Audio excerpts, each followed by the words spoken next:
نحمدہ ونصلی ونسلم علی رسولہ الکریم اما بعد فاعوذ باللہ من الشیطان الرجیم بسم اللہ الرحمن الرحیم۔ اسلامی سال کی ابتدا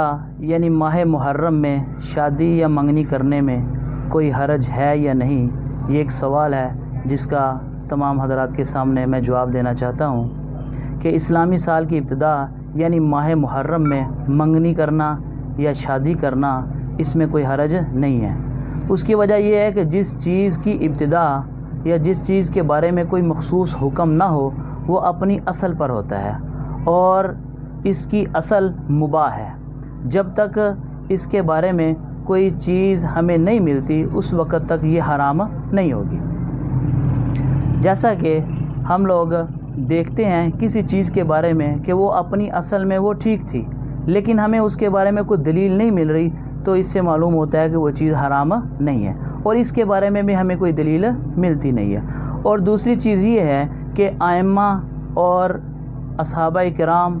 اور قرآن و سنت اور ائمہ یا جتنے بھی ہمارے بزرگ حضرات گزرے ہیں ان میں سے کسی ایک سے بھی اس کے خلاف کوئی دلیل نہیں ملتی کہ محرم میں شادی کرنا یا منگنی کرنا یا بیاہ کرنا یا کوئی خوشی کا کام کرنا وہ ممنوع ہو، ایسی کوئی بات اس کے اندر موجود نہیں ہے۔ اور تیسری چیز یہ ہے کہ بعض روایات میں یہ آتا ہے یا تاریخ کے اوراق میں سے ہمیں یہ ملتا ہے کہ حضرت علی رضی اللہ تعالی عنہ کی شادی حضرت بی بی فاطمہ رضی اللہ تعالی عنہا سے محرم کے مہینے میں ہوئی۔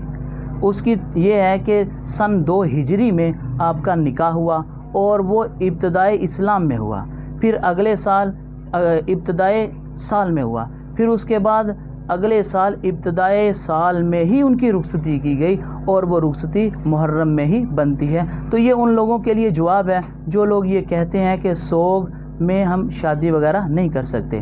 پھر اس میں ایک چیز یہ بھی ہے کہ اگر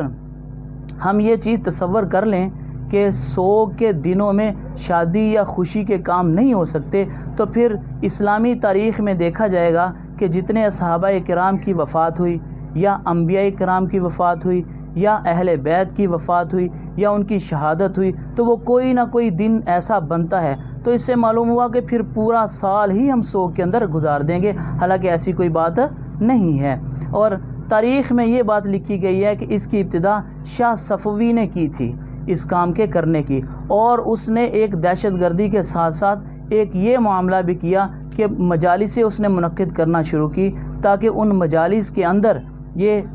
حسینیت کو بیان کیا جائے زیادہ، اور اس کے اندر انہوں نے یہ بات رکھی کہ منگنی اور بیاہ وغیرہ کو حرام قرار دیا جائے۔ تو اس سے معلوم ہوا کہ اصل جو ہے وہ اسلام کے اندر وہ مباح ہے، یہ حرام کام نہیں ہے۔ وما علینا الا البلاغ المبین۔